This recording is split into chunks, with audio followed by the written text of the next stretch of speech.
नागपूर जिल्हा मध्यवर्ती सहकारी बँक घोटाळा प्रकरणाची बातमी आहे। सुनील केदारांना वाचवण्याचं वळसेंचा प्रयत्न असल्याचं आशिष देशमुख म्हणाले। वळसे पाटील आणि सुनील केदार जुने मित्र आहेत असंही आशिष देशमुखांनी म्हटलं। आशिष देशमुख यांचे सुनील केदारांवर आणि वळसेंवर आरोप। तुम्ही प्रश्न उपस्थित केलेला आहे की सहकार मंत्र्यांकडून आजची जी सुनवाई होती ती स्थगित करण्यात आली, म्हणजे त्या वाचवण्याचा प्रयत्न। नक्कीच आपल्या सर्वांना माहिती आहे की सुनील केदार आणि दिलीप वळसे पाटील जेव्हा राष्ट्रवादी काँग्रेस स्थापन झाली तेव्हा एकाच पक्षात होते। नागपूर जिल्हा सहकारी बँकेचे अध्यक्ष असताना सुनील केदार हे राष्ट्रवादी काँग्रेस पार्टीमध्ये होते।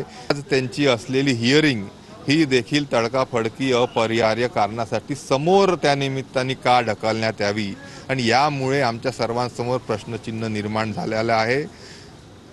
आमची मागणी हीच आहे की सहकार मंत्र्यांनी या संदर्भात कारवाई पूर्ण करावी।